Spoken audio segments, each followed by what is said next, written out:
first panel for the day.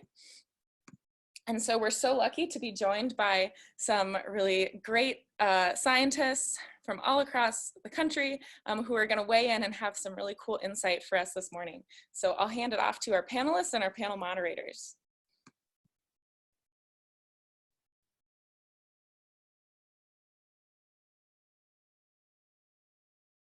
Okay, thank you so much, Barrett. That last talk was awesome. I actually learned quite a bit. Okay, so now we're going to transition to just having a panel. So my name is Renee. I will be the moderator for this panel. So what I think we'll start off with is going in order and sort of having all the panelists introduce themselves, kind of give like a one-sentence background about where they're from, and then we'll go ahead and start doing the panel. So in the Q&A down below, if you have any questions, just feel free to start typing any questions that you have for the panelists, and then I'll go ahead and start asking them out loud. Okay, so we'll start with Nicole introducing herself.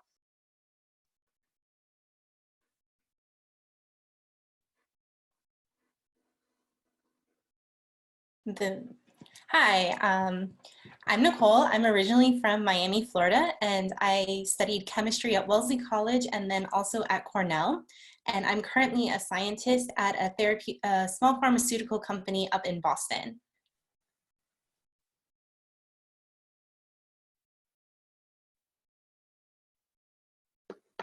Okay, then we'll go over to Jessica.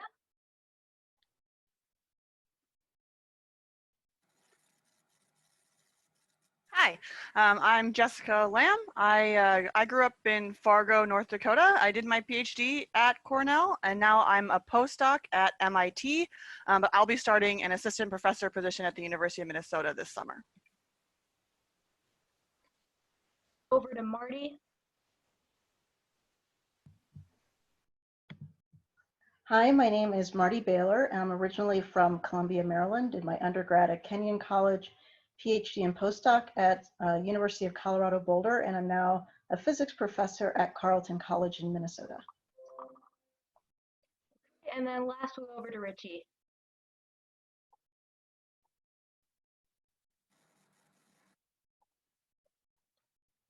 Hi, I'm Ritchie Patterson, and I'm a physics professor here at Cornell. I do my research at the Large Hadron Collider. And I grew up in New York City and then went to school at Cornell and the University of Chicago. Awesome. So I will go ahead and start off the panel with one question. So what did you all wish you knew about STEM when you were in middle school?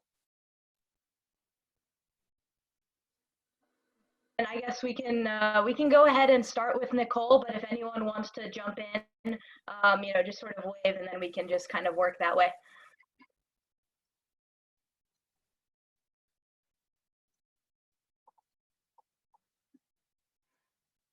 You maybe unmute us. So I guess what I wish I knew about STEM in middle school was how much fun it could be. I guess I didn't really get involved in more science-related things until undergrad, but there's so many fun things you can do, even things such as like baking or cooking are fun and somewhat science-related. So STEM can be fun. Maybe I'll add that it's much more social than I expected. You sort of picture guys in white lab coats or something for science, but it turns out that in my job, I end up talking to people all day long. And so science is much more interactive than I thought in middle school.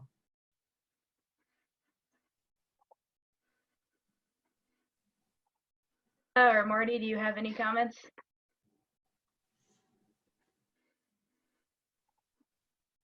I guess we'll go to the next question.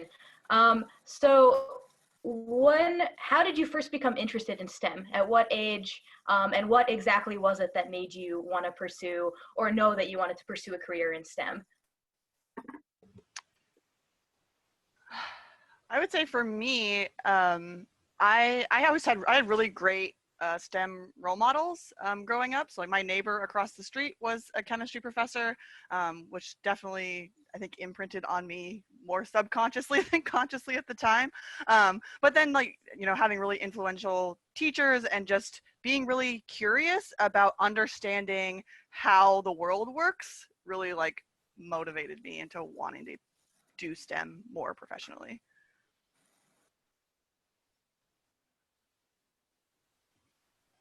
I was sort of, I sort of wandered around into STEM. I was always really good at math and sort of interested in science things. I wanted to be a paleontologist at one point. But I didn't actually realize what physics was until after I finished undergrad and was teaching it. I think sometimes in the process of teaching physics, professors could sometimes make it so it didn't actually seem that physics related to the real world. And so in trying to teach middle and high school students and helping show them why physics was relevant to their lives, it really got me excited about physics. And so I had great teachers a lot of the times, but sometimes they just didn't help me make the connection between sort of the science we were doing in class and how that really manifested in the real world. My experience was sort of like Marty's. So mostly I just always really loved math. And that love for math is the thing that just continued straight through from beginning to end. And then there was lots of groping around, like I always liked science, but it took quite a long time to find physics. And for me, the real key there was the miracle that equations can describe what goes on around us. I guess my experience was a little bit different. I didn't really get involved until I started doing research and was more hands-on. And then once I realized like the power of science and medicine, that's when I really became immersed in science and further studied chemistry and led to like where I am now. This is sort of a follow-up question to that. In pursuing your passions, did you ever feel resistance, or did you ever feel like you wanted to give up in terms of pursuing STEM at some point in your life? Can you say that again? Yeah, sorry. My computer is sometimes a little bit sketchy and will get weird audio. In terms of like after you've found your interest in STEM, did you ever feel like you wanted to give up pursuing your passion at some point, or did you ever encounter any resistance while trying to pursue your careers or passions in STEM? I would say I've been very lucky in that I've had very supportive mentors and people throughout my whole career, which I know is not the case for everybody. But even having been very lucky, I would say the thing that has kind of been the most difficult is when people act very surprised when you are successful, or like just incredulous that you could be in charge of something that you're in charge of, or doing what you're doing. And it's just like, why is that surprising? I should be able to do it as well as anybody else. I would say that was probably the biggest thing. It's not super overt, but it's still very obvious. I would say that any challenges that I faced were mostly looking back in hindsight and realizing that I wasn't treated fairly in hindsight. So for example, in middle school, I had the highest grade in my math class, but the teacher didn't put me in the next advanced math class because I didn't have the skill of knowing how to use a calculator, because my parents didn't understand why you would need to use a calculator in middle school math class. And so he said that because I didn't have this important skill, that I couldn't go into the accelerated math track. And so at the time I just thought, oh, okay, I guess I should have learned that. And then looking back, I was like, wait, what happened? And so there are little things that happen that somebody would sort of justify not moving me forward because of something that wasn't really important. And at the time I didn't know, so I couldn't push against that, or I didn't tell my parents, and so they couldn't help me. And so I would say that there were subtle things that maybe fortunately because I was oblivious that it was happening, that I just sort of kept going and fumbling around and made it because I was interested. And so I think sometimes it's those comments that like, why are you here or whatever. And if you don't happen to pick it up at the time, then maybe it's not discouraging, but you look back and say, huh, why did that happen? I guess, Marty, a follow-up question. What do you advise for students who do sort of pick it up and are not as oblivious? Like, how do you advise them to just keep pursuing their passions? So I think it's a really challenging situation when you sort of get this emotional reaction to somebody saying or doing things that want to hold you back. And I would say that it's really important to find somebody who's willing to encourage you and support you through that, whether it's a parent, whether it's a different teacher, somebody who can advocate for you if you don't feel like you can say, no, I'm just going to do this anyway. Yeah, does anyone else want to comment on that before we move on to our next question?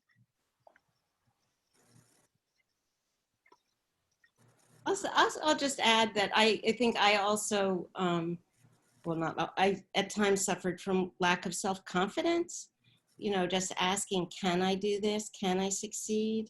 And was maybe on the brink of dropping out a couple of times along the way. And it was really because I loved it that in the end, I'm like, okay, I'm going to stick this out, even though it looks a little sketchy, and I did. And I'm so glad I did. And so really, maybe the message is, if you love something, hang in there.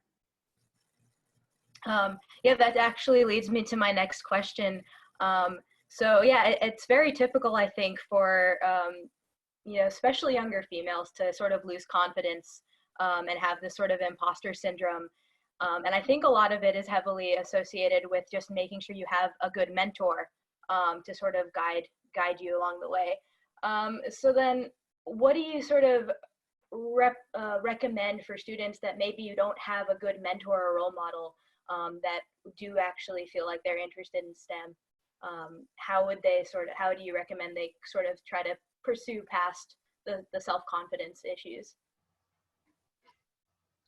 I think stick with it, even if it's hard. As long as you're having fun and enjoying it, you don't have to be the best. You just have to enjoy what you're doing, and have fun with it and learn.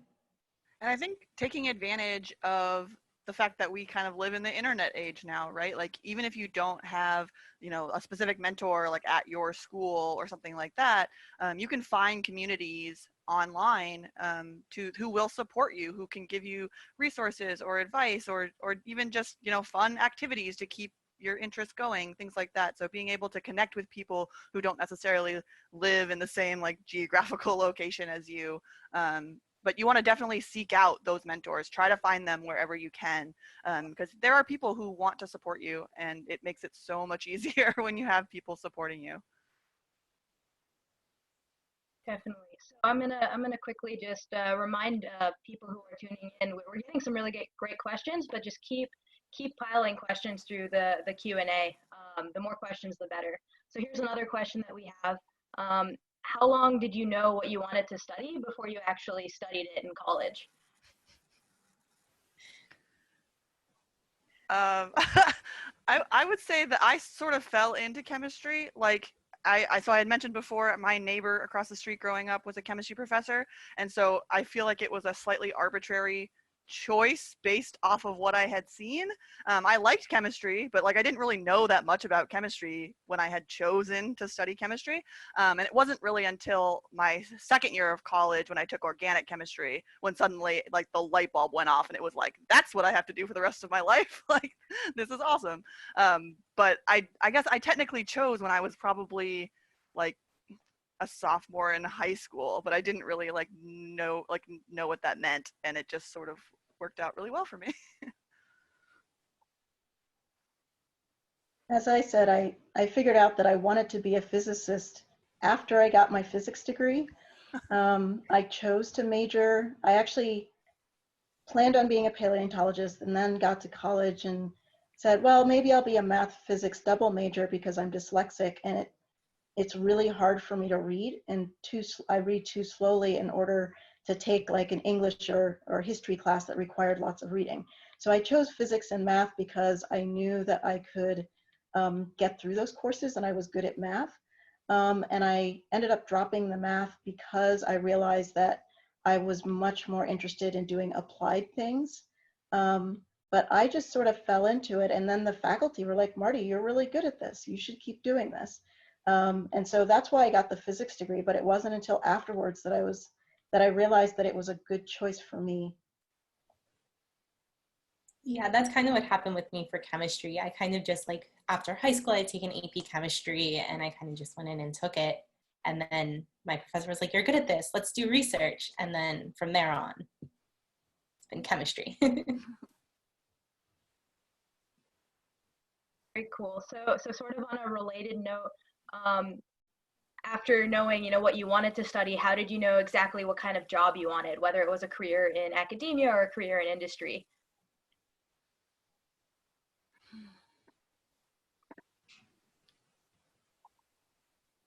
I don't think I ever knew that I wanted to be a professor. My mom tells stories of me as a kid setting up classrooms and giving my friends math exams, which is probably why I didn't have lots of friends when I was really young. But apparently I've always liked to teach, and if you stand next to me in the grocery store, I'll usually teach you about something physics related if there's time in the line. And so this, I think I became more interested in teaching after I did a summer research experience at the University of Washington in physics education research, which showed me that teaching physics is more than just standing in front of a classroom and lecturing. But I don't think I intended to end up becoming a professor. I just, like everything else, it seemed like it just happened. Yeah, that's kind of similar for me as well. I sort of fell into it and it was sort of like arbitrary choice that ended up being a really, really good one for me. But I like academia because you have a lot of flexibility in terms of your teaching, you're doing research, you're mentoring students. You have a lot of control over kind of what you're doing, and a lot of freedom, which I really like. But I mean, at the end of the day, the reason why academia is great is because you get to work with students and train them and see them grow over time, which is really fun and rewarding. Yeah. I'll say the same thing too. I really love the freedom of being at a university, and in particular, you can do a very wide range of research. And my research is at the Large Hadron Collider, looking at particle collisions to try and learn about the early universe. And there's really, a university is the only place where you can do that. And at the same time, you can work really closely with students, which I absolutely love to do. So I guess I'm a little bit different because I'm in the industry field, but as much as I love like the teaching aspect and the more freedom with the research, I'm more of a chemical biologist, so more biology related, and I wanted to do more applied research and really see like a tangible result at the end of the day, which is why I decided to pursue industry. And it's really been fun to see how like the things we actually do in the lab are actually being put like directly related to things that are going on in patients, and we have that like direct effect, which is what I wanted to further see as I developed throughout my career. Great. So we got a question from Nicole V. What are some common things that you do in your day-to-day job?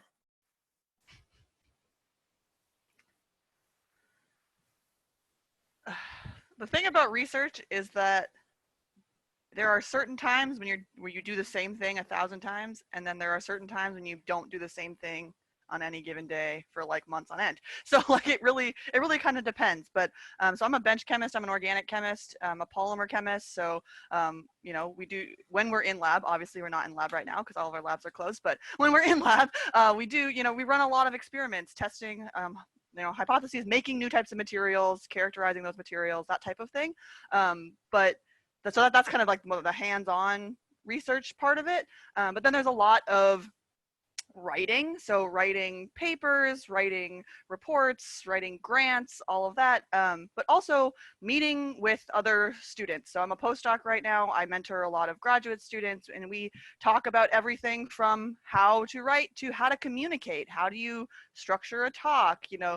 So communication is a huge skill that I think is not always what people think of right away when they think about STEM, but it's one of the biggest components, and I think one of the most important things that you can learn in STEM. So I would say that that's probably something that you wouldn't necessarily think of. Like, you probably think of running experiments and stuff like that, but really developing communication skills is a big thing too. I would say, so adding to that list, I actually arrange my teaching schedule so that I tend to teach in the morning, so that in the afternoon I can take the 10-minute walk to go over to the rec center and get some exercise in. That's really important for my mental health. And so I make that as an appointment on my calendar and make sure that I do it 2 to 3 times a week at the minimum. And I would say I'm department chair, and so I have some extra responsibilities in the department that require some additional meetings and paperwork. But the thing that I really love about being department chair is that I'm able to facilitate conversations that help the faculty and the staff and the students think about better ways that we can work together to create community in the department that I'm in, and how faculty and staff can facilitate students doing better in classes. So I get to facilitate lots of conversations to try to improve the situation in the department I'm in, and that's something that I value about being chair of the department, in addition to my teaching and research responsibilities. And then I'll maybe add just one more thing to everything you've heard, which totally resonates, which is doing research planning. So I also have as a role directing some research centers. And so I tend to get together scientists to talk about what should we be doing next? What are the exciting new research directions we should be following? What kind of team do we need to put together to make that happen? I really love that stuff. So here's, I guess, two sort of related questions from both Maya and Kara. How did you know which college you wanted to go to? And when you were in college, did you minor in a degree that was not related to STEM? Can you repeat the second part of that question? Yeah. So how do you know which college you wanted to go to? And did you minor or double major in a degree not related to STEM? Yes. Okay. This is a great question. So I had a really interesting undergraduate experience. So I ended up going to the University of North Dakota. So I was from North Dakota. I got a full ride to go to the University of North Dakota. So that's one of the reasons why I went there. But it's also like, that is the university that my entire family went to. And so we had really strong ties to the university at that time. But I really liked it, and it gave me a lot of opportunities. So yes, so I got a chemistry degree, but I also got an honors degree, which is basically a humanities degree. So I took really fun classes like Harry Potter and monsters in German literature and graphic novels and things like that. So that was really fun. And then I had a minor in math, and I had a minor in Spanish. And I also played in 3 bands in college. So I did a lot of music and then humanities and STEM, and I loved it. I thought it was really great. It was really necessary for me to be able to like change what part of my brain I was using at any given time. So I super recommend it. College is a great time to take classes that you just are interested in, even if it's not going to be like your career, I would say. Yeah. So I ended up deciding on the college I went to because I was interested in a liberal arts degree. So I had the ability to take a wide range of classes, because going into undergrad, I had no idea what I wanted to do. I mean, I thought maybe lawyer, because a lot of people think that, did not pursue that. But I majored in chemistry, but I also have a minor in psychology and took a ton of Chinese language and literature based classes, which was really fun and different. And I'm so grateful I had that opportunity, because I learned so much, and it taught me to think so much like beyond just the way we learn to think in a science realm. So I really encourage people to like not only study what they want to pursue, but take things way outside of your box. Lateral thinking is very important. So like learning how different fields think about things helps regardless of what you're doing. I chose Kenyan because they spelled my name right. So my name is not Marty, it's Martha Elizabeth, and it's hyphenated, and it doesn't fit in the blanks for any standardized anything. And so lots of schools sent information to Martha Eli, Martha Eliza, and Martha Lizab. And I know I shouldn't have been, but I was a little bit offended by that. So I only applied to schools that spelled my name right. And Kenyon was one of 2 schools that spelled my name right. And so I think what that really was a proxy for how much they treat me as an individual. So somebody had to look at my name, notice that it was incorrect, add the missing letters, and add a hyphen, which is typically not a character that's allowed in first name fields. It's usually only allowed in last name fields. And so,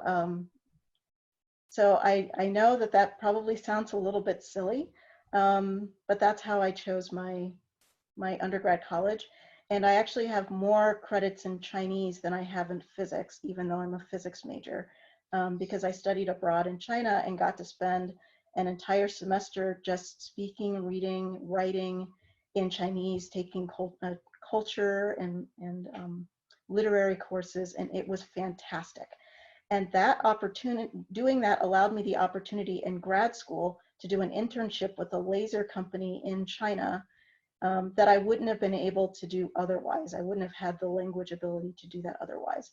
And so it may not have seemed obvious that studying Chinese was a good idea, but it opened up opportunities that I never would have imagined, 5, 10 years later.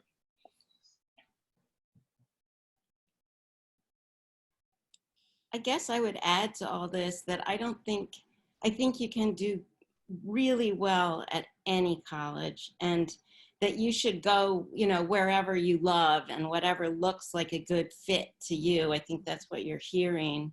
And even if it turns out to be a place that doesn't have a very big chemistry department or whatever it is you're interested in, there are lots of summer programs where no matter where you go to college, you can go to summer programs at places that do have really strong programs in whatever field you want.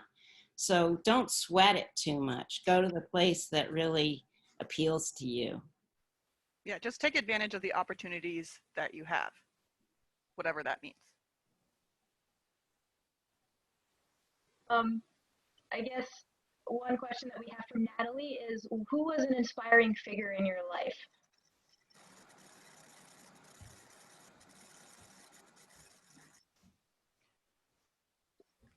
I mean, I don't have like one person. It's just, I looked up to a lot of people, a lot of teachers, basically kind of reiterating what we were saying before, like people who were mentors to me or were supportive of me throughout my life. So whether that was, my parents, my neighbors, I had a couple of middle school and high school teachers that I will never forget because they were very supportive and really like pushed me to kind of go more into sciences.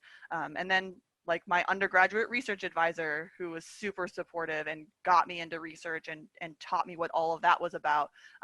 And like my PhD advisor and things like that. So people that I have relationships with who supported me. And so me being able to see how they did that is sort of how I emulate how I want to help kind of the next generation.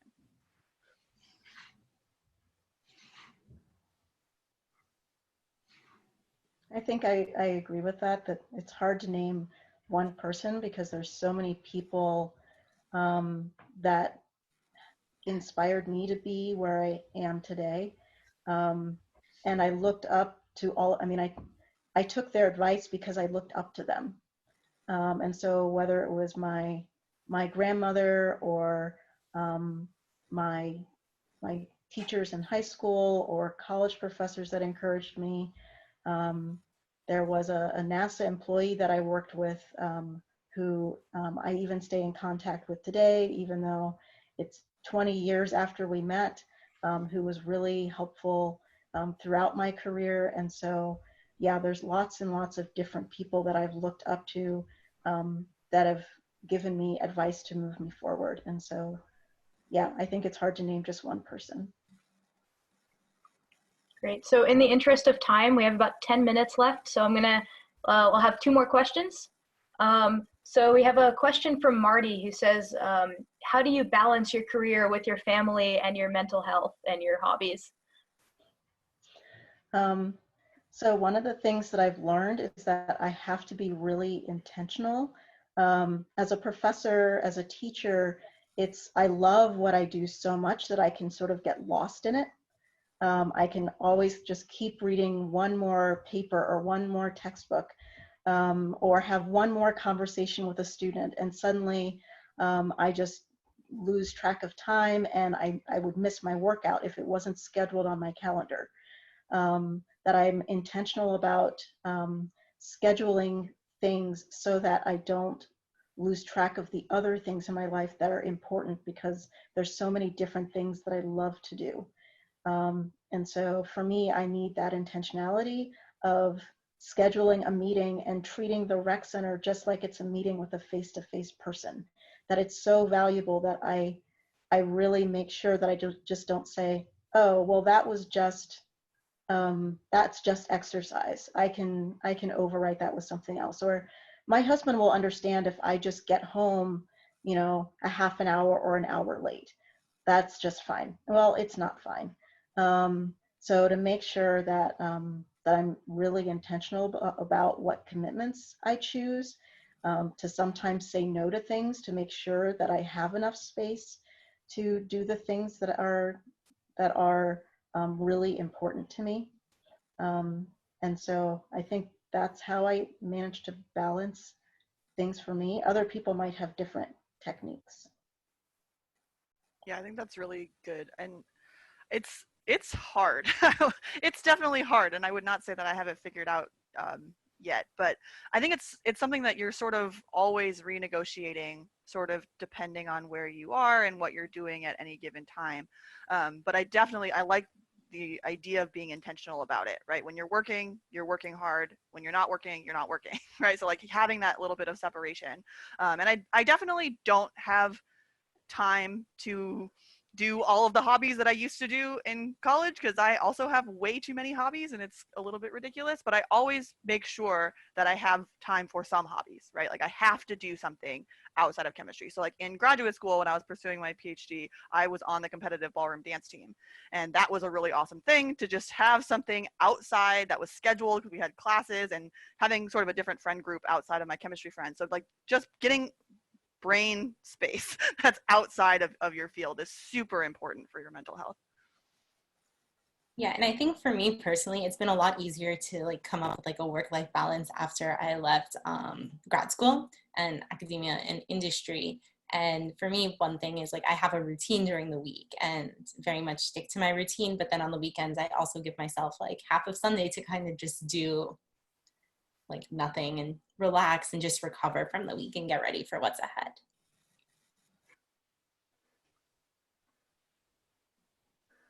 So I guess we'll end, I guess with 2 questions, because we got a last minute kind of silly question. And then I also want to end with just like a general, like broader question. So the first question from Margot, what are your favorite foods? And then we're going to end it with how do you stay motivated? And that's up to interpretation. So whatever you want to comment, just like it's for everyone. My favorite fruit is Brussels sprouts.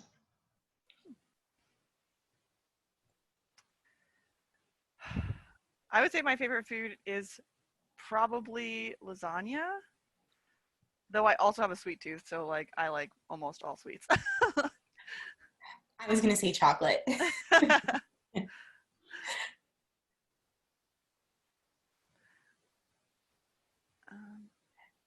Just very last bits of advice. How do you stay motivated?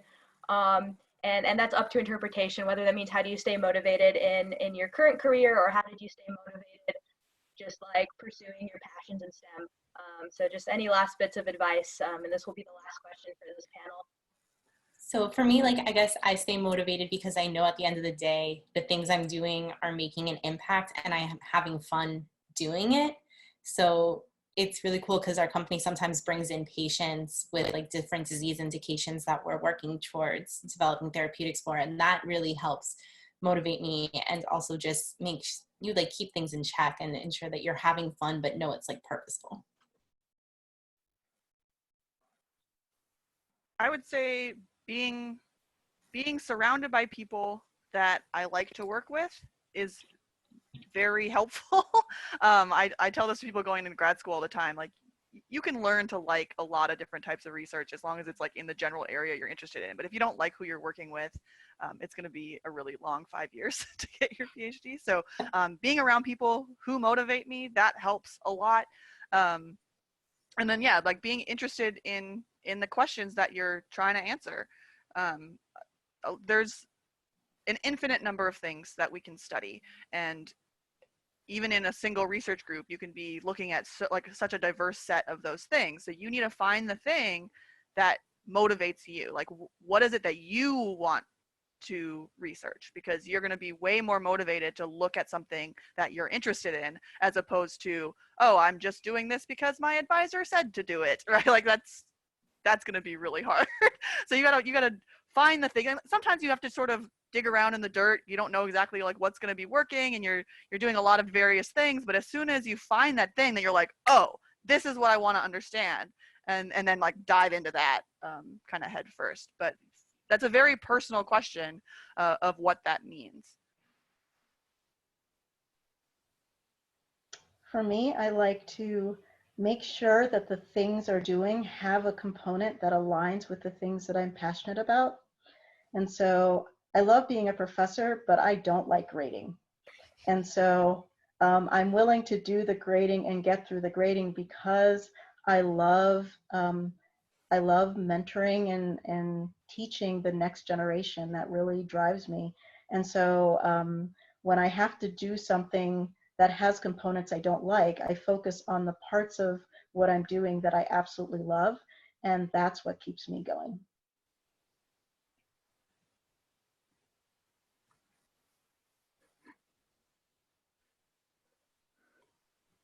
Any last minute comments or bits of advice before we end? Just do what you love. You know, if you do what you love, then I feel like everything else falls into place.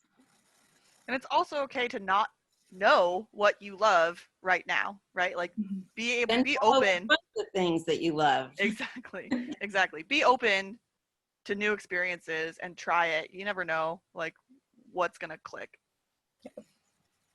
Great. Yeah, thank you all so much. I will just mention quickly that I've had the pleasure of interacting and working with both Jessica and Nicole. And I found this panel very motivating just for me personally. And I hope all of you guys have really just gotten a lot out of this. And we have, a few more panels later in the day, so please tune in for those as well. So with that, I'm gonna hand it back off to Barrett. But yeah, thank you guys again. Thanks, Renee. Thank you. Thanks, Renee.